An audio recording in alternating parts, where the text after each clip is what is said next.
Greetings, everyone. Hope all of you are having an absolutely fantastic day. We're back again with more Pathfinder Wrath of the Righteous, and this time I want to revisit the Crusade system, specifically in Act 3. Seems like a lot of you, even in Act 3, are still having issues with it.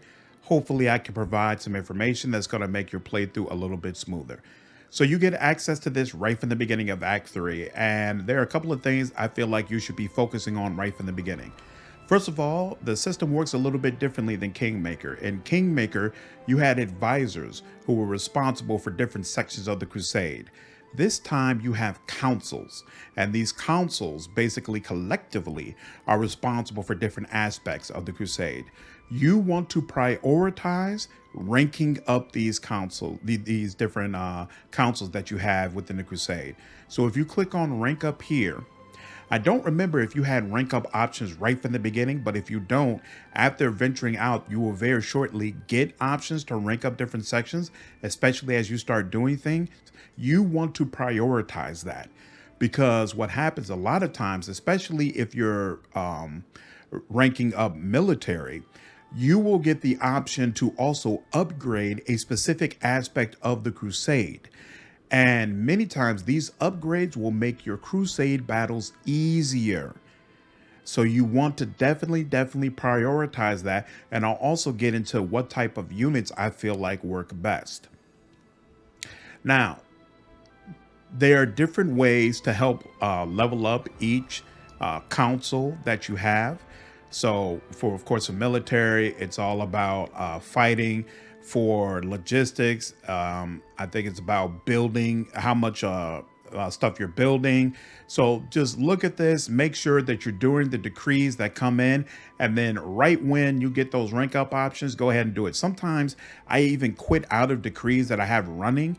If I have one running that's going to be like, 14 days, whatever, you pay a small cost, but anything is worth being able to make these Crusade battles easier so you can run through them more. So I definitely would prioritize that. Second of all, of course, rank up is the first priority, but second, you want to definitely get started building. So if I go into Drezen, into here, I build specifically around the idea of making my units as good as they can possibly be. So unfortunately, one of the things I don't like about the system is it gives you the idea, because you can build up how often you automatically get finance points and material points and things of that nature. It gives you the impression that if you do enough of the Crusade content, you'll get to the point that there's enough coming in automatically that you could just build off that. That is not my experience at all. Pretty much I've bit the bullet and accepted that I need to buy all this. All right. So you get vendors in Drezen. There's a vendor in who pops up on the main map while you're traveling around. You've probably already met him by now. And then there's a town called Wintersun where you later on can get a vendor after you finish the quest line there.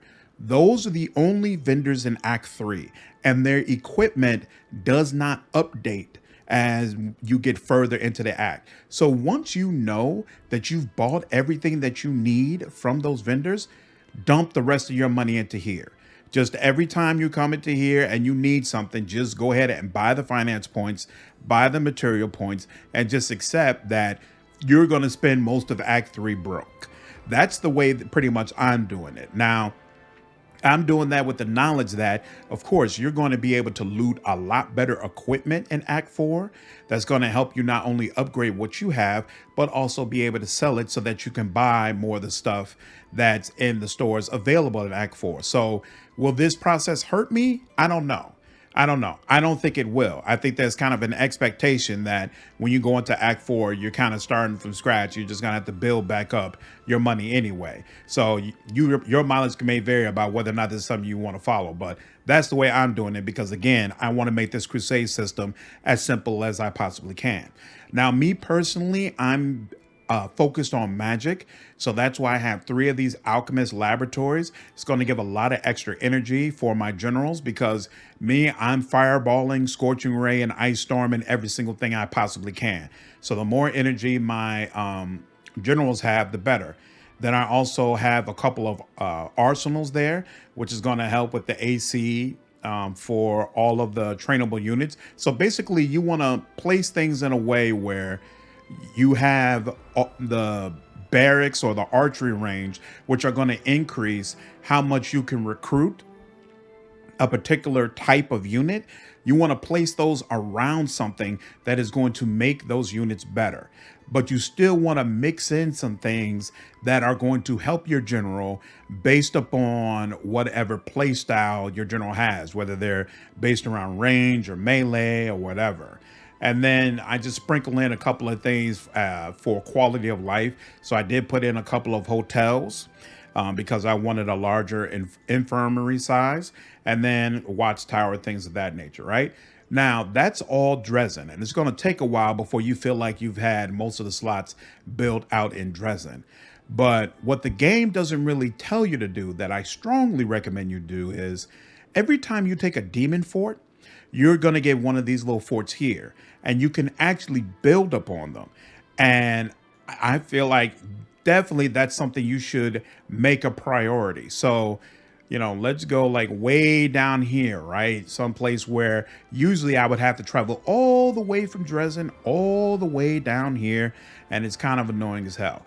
I can click on this, go in there. So as you can see, this is not Drezen. This is one of the little forts that I've built. And it allows you to do a lot of the same things that you're able to do in Drezen. So first, when you first come into the fort after you've taken it, there'll be 4 little squares where you can build yourself up. So usually, like I said, you want to focus on trying to build up those units. So I have the archery range to give me more recruitment growth, the barracks, and that's where I'm getting my marksmen and the champions from to help build up how often I'm able to recruit them. And then I also put a watchtower in a lot of these forts so that all allied units within the fort's area of control gets a +1 bonus for attack, AC, saving throws, and initiative. So way out here, closer to the wound, this is really, really useful. And I put a teleportation circle out here, which of course is not going to help your army, but it's absolutely going to help you when you want to travel out this far, as opposed to having to go manually all the way from Drezen and rest a couple of times. You could just teleport out, handle your business, and then teleport back to Drezen. Very, very useful stuff. So I recommend every single time you take a fort, you should be taking the time to go ahead and set up these recruitment growth stations, helping yourself out so that you can have much better units and an easier time when you're venturing out further from Drezen. So let's go ahead and take a look at some of the units that I put together. These are the units that I'm using thus far. It's been okay. I was pretty happy with them. I'm pretty sure everybody gets access to champions. I think that might have been either my 2nd or my 3rd military rank up. So these used to be my footmen, and now they're champions. So they get heavy armor, and they get, I think, great swords or some sort of large blade. So they do really nice damage, but they also get hit easily. So it's nice that my general now has Cure Wounds. Cure Wound is a fantastic heal spell. My general heals way more than my clerics or paladins or anybody else. So especially if you're going to focus on magic, it's great to have a Cure Wound spell on them. I also focused a lot on increasing the army size. So every time I had an option to take Master of Maneuver, I went on ahead and took it, because you want to be able to just fill these up with as many people that can really light the enemy up as you possibly can. So I'm pretty happy with champions. Gotta admit, I'm not all that happy with clerics. First of all, they don't heal very much. Even with, I've had them up to around 100, still was not impressed with the amount of heals you got. You'll lose 150 of these guys in a round, and then he'll heal like 10 of them. It doesn't make any sense. So honestly, I consider the clerics kind of dead weight. And then this one is specifically from Angel, also kind of whack. Whack, not only because I don't feel like they do very much damage, but even more importantly, it seems like the ones that they're giving me for my mythic path, I'm not getting good ways to be able to stack these numbers up high. And again, you really have to be able to stack these numbers up high to get them to do the type of damage that is going to mean something, where you're going to look at it and say, okay, this is somebody I want to keep around. Sorcerers are, again, it's okay. They're doing Scorching Ray. And so it can be kind of nice against enemies that are susceptible to fire. But in general, even an enemy that's susceptible to fire with 30 stacked on her like this, she's doing like maybe 7 damage. She's killing 7 of them. You know, she's not doing those major numbers you need to do, especially towards the middle of Act 3. And again, that's because I can't stack up enough of her. Now, there might have been decisions I made that I just don't realize I made that prevented me from being able to use her as a trainable unit as opposed to a mercenary. And in fact, let me go in and explain what that means. So this is the menu for you to be able to bring in new recruits. Before in Act 2, I think you might, in fact, now that I think about it, you had both these sections. Or maybe you were only able to recruit. But basically, the way it works is if you can train a unit in Drezen, in your forts, and these other places that have barracks and archery ranges, they'll be here. And you'll get a certain amount of them per week that you can just recruit and bring into your army. Everybody else is a mercenary, and these mercenaries can be extremely expensive, and they're much more limited as far as how many of them that you can get. You can't guarantee who's in this list, so you can't guarantee you can get a certain type of unit every single week. And so really, so I'm getting my sorcerers from mercenaries. I'm not able to train sorcerers even though I have the Sorcerer's Lodge, and I don't know why. But that's the reason why the champions are so much better for me, even though they go down easy. Like a single swipe might take out 60 of them. 1, they do very good damage. And 2, I get back so many of them, and I've increased my infirmary. So a lot of them will revive. And then the ones that don't revive, oftentimes when it's time to re-up in a week, I can replace any of the ones that have been killed. So it creates a very nice system. So I definitely recommend, as much as possible, you depend upon the units that you've actually chosen to train. For my ranged unit, so it used to be just regular archers, you have the choice of like slingers, headhunters, things of that nature. I think this is a headhunter. Yeah, I would definitely recommend you go for either marksmen or headhunters. Marksmen are very good as far as they can do great damage all the way on the other side of the map. I think they have something that gives them, I'm not sure, but I think they have something that kind of lets them do more damage the further away the enemy is, because they just absolutely light up anyone who's all the way on the other side. So it's a great way to really wear down enemies that are on the other side of the map. Headhunters are also definitely a worthy choice, because not only can they do great damage when they attack, but also, if I remember correctly, they automatically attack back any ranged unit that does a hit on them. So it's almost like you get to hit double, right? So definitely a worthy choice there, but they're mercenaries for me. But I'm pretty sure when I got the military option, I had the option of putting them here instead of marksmen. So you just want to make sure when those Crusade conversations are happening during those rank ups and they're giving you a whole bunch of different options about what to do, if you really care about who your units are, you need to go ahead and look at that. They put the little link in the dialogue option so that you can look at what will be done and what kind of unit you're going to get.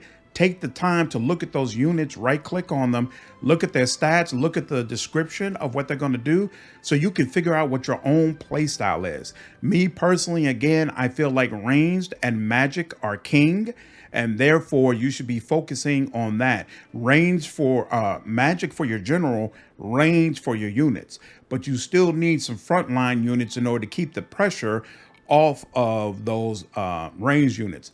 The sole exception to this is Hell Knights. In my opinion, Hell Knights are the best unit that you get, period. Hell Knights do absolutely fantastic damage, and they're always on horses, which means they can get anywhere on the map they want to.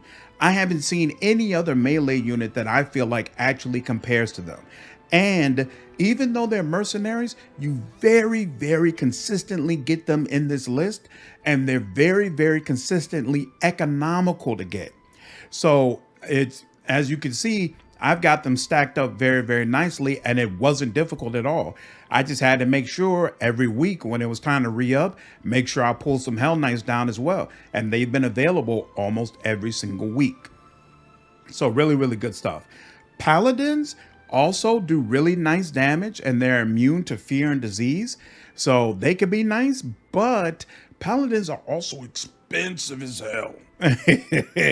Super, super expensive to bring into your unit. So I've taken a bunch of things that have lowered their costs, but they're even more astronomical than this. So again, it's a difficult unit to stack, as opposed to the type of unit where you get 50 of them for 2,500.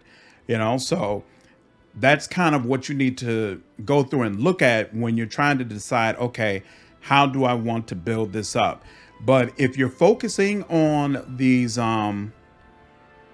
forts, building up these forts, and you build out Drezen with some additional things to flesh out your unit, and you're diligent about what unit you're picking, focusing on some range damage while also making sure that your general is set up for success, you will absolutely be successful in this. So let's go ahead and go into a combat example.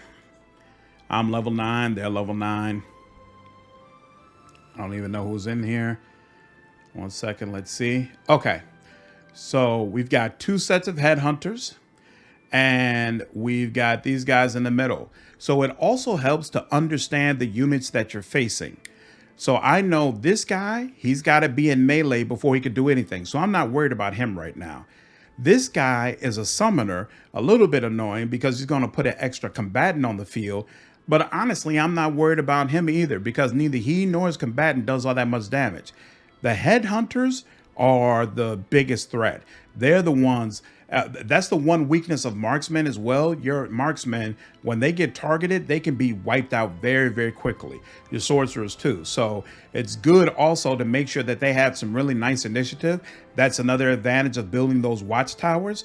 You want to make sure that your ranged combatants can get out as quickly as possible, because honestly, a lot of times they're not going to make it. they're not going to last very long. So go ahead, get that damage out ASAP before they get lit up. So usually if I had a couple of enemies group, I'd start with a fireball. But again, I don't consider these the real threat. So I'm going to go with Scorching Ray instead and try to get one of these headhunters out before they light up my people. And you saw I did 91 damage there. So if you build your general up right, they're going to really, really shred some of the people that you're going up against. I don't see any reason to charge out at them. They're just going to get a free hit. So we'll defend for now. He's going to summon his person. All right, now my marksman gets to go. She'll go ahead and try to take this person out with no problem. He does a little bit back, no big deal. All right, so that's one headhunter gone. Now I probably can't take out him before he does something to me, but I can at least weaken him a little bit. So he does that. And as you see, he completely explodes my marksman, completely gone. Again, it's very, very important that you use units you can actually stack up. They're going to die. All right. There's just no way to avoid it. But the question is, how bad is it for you when they die? All right. Attacking him. Because, that's the other thing. Hell Knights, not only can they get anywhere, not only can they do excellent damage, but they are also extremely sturdy. I have never seen a Hell Knight just get blown up for like 30 or 40 damage. So you can throw them out there with 3 enemies around them and still be relatively okay. Whereas almost all of my other units, I have to be really, really diligent and careful with how I'm using them. So we'll go ahead and do the cleric. He's got 58. He did pretty nice damage there. All right, and see, so he's got 244, but still, he can only take out 16 for my Hell Knight. Now, you've got this chick. She does 20, but still, if I do lay on hands others, it should do something. Maybe it's not going to do as much as I like, But look, there was no reaction in the log. The log basically said, yo, this chick don't even exist. so to be kind of garbage, but it is what it is. All right. We'll go ahead, do another Scorching Ray. All right. So that brings his damage down significantly. And then we'll do another one. Probably won't kill him, but it'll help to ensure he does significantly less damage. And then the Hell Knights can do the rest. He's out of here. Now, Cleric can do this. And you definitely want to keep your morale as high as possible. Very, very regularly, your units will get the opportunity to attack twice to devastate an effect against your enemies. So that does mean you need to be fighting on a regular basis, but you don't have to fight every day. You know, pay attention to what it says. It says these type of fights you need to do at least once a week. You need to be taking one of their forts once a month. You need to ensure that you're not allowing your forts to be taken. Speaking of which, so in Act 3, you start seeing the demon army march out and try to take your forts. You want to go ahead and let it start that process, meaning allow the demon army to actually engage with one of your forts so that you get a little message saying that your fort is being taken. The reason for that is that there's a bug right now where if you charge early and get to the demon army before it even gets to a fort and take it out, the game doesn't recognize that that has occurred, and it will start lowering the color for that flag that marks that, as if your fort is in the process of being taken and you haven't done anything about it. And the only way to get rid of that is to, again, allow another demon army to come out and then engage with one of your forts and then take it out. And then I found that the issue clears. So you want to just go ahead and avoid that. When you see those demon armies coming out, don't worry about it. Go about your business, do what you need to do. And once it's actually engaged with a fort, then you can run over there, take it out, and then go back to handling what you would usually do. All right, back to the fight. So we're going to go ahead and take this out. And now this guy is ready. He's probably going to get hit up bad. I probably shouldn't have even done that. As you see, he gets a crazy amount taken. But my healer brings it all right back. She is built for the drama. All right, and now, if I remember correctly, that poison can it can freeze him where he can't go anywhere. He can still attack, but he won't be able to go anywhere or do anything. All right, attack him. So pretty decent damage. So you see the sorcerer does decent damage, but she's not blowing people up the way my marksman and my general can. And it's kind of annoying to me. All right, I could attack him, but I want to, clear out. You want to get these enemies cleared out as quickly as possible. So I always attack the weaker ones first, unless there's a specific reason why another one is a bigger threat, such as the headhunters. You notice I took them out. He technically is a threat because he's tearing apart this guy. But again, my heals are so great, it doesn't matter. Ooh, he only did 2. Ooh, okay, that's a... I forgot this guy has gotten nice defenses. Okay, so actually in a case like this where he's so difficult to take out, we would go ahead and focus on this guy first. And there you go. So you see, soft, but does great damage. Great damage. So I'm okay with having to deal with the micromanagement of healing him up and getting him back, because when he is at full strength, it means something. It's a big deal. All right, and there's my general doing 8, even though this person is very sturdy, not meant to stand up to what she can bring. And then sorcerer does the best they can. You notice she didn't even take one off, so it ain't just about magic. You got to be building up that power as well. All right, and then the Hell Knight is gonna do a nice chunk. There we go. Cleric still can't move, still poison or put in place or whatever it is. And then there we go. So again, very, very solid damage. And let's see. So I got all my Hell Knights back, all my clerics back, but only 52 of my marksmen. But again, your marksmen come every week, so I can make up these losses.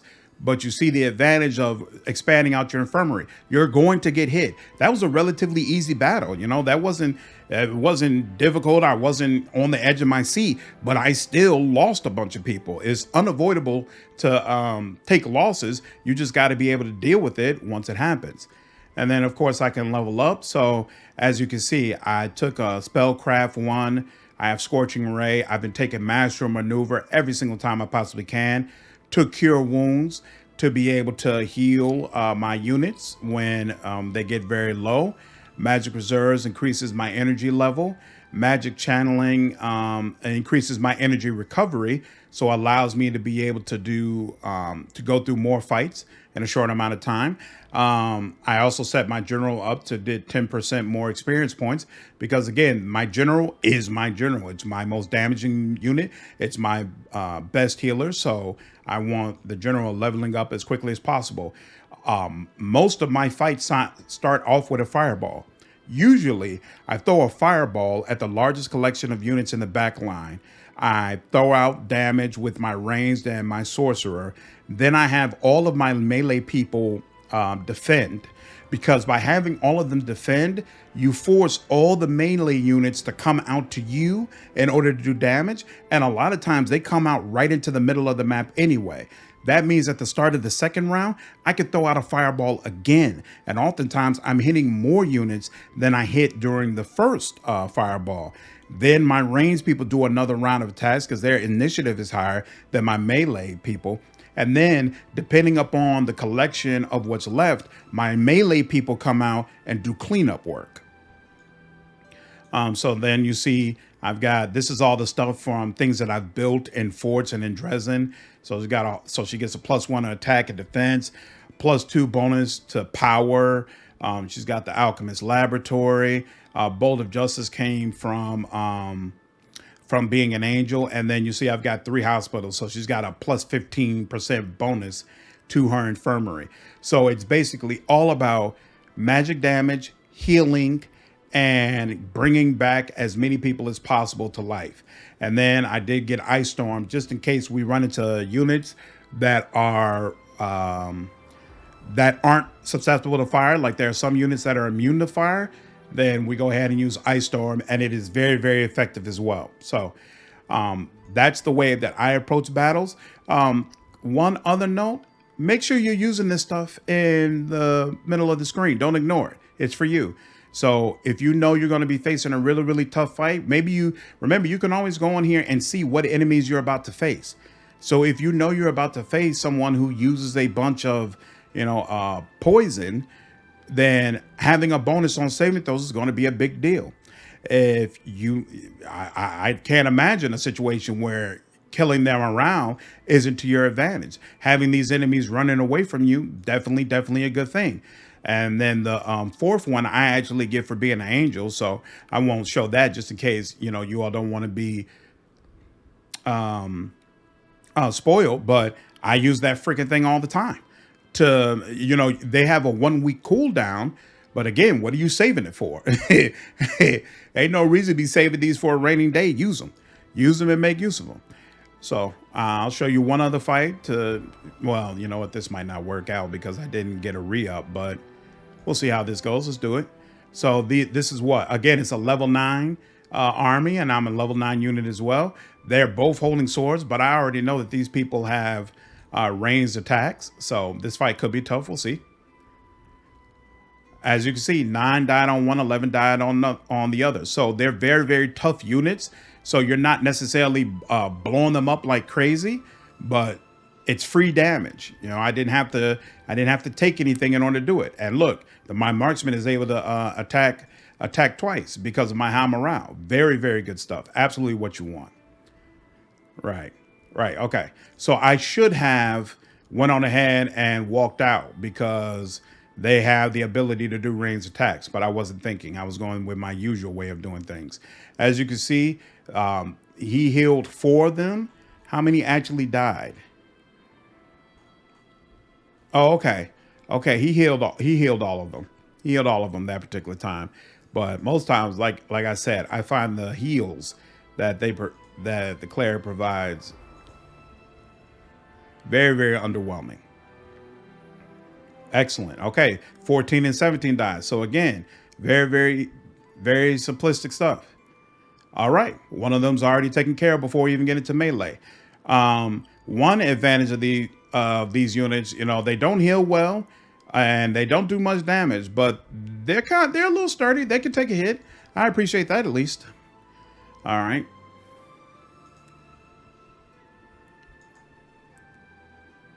So as you see, he's doing more damage than the Hell Knights are, but he can't take a hit like the Hell Knights. So you still got to be careful in how you're using them. And then that's that.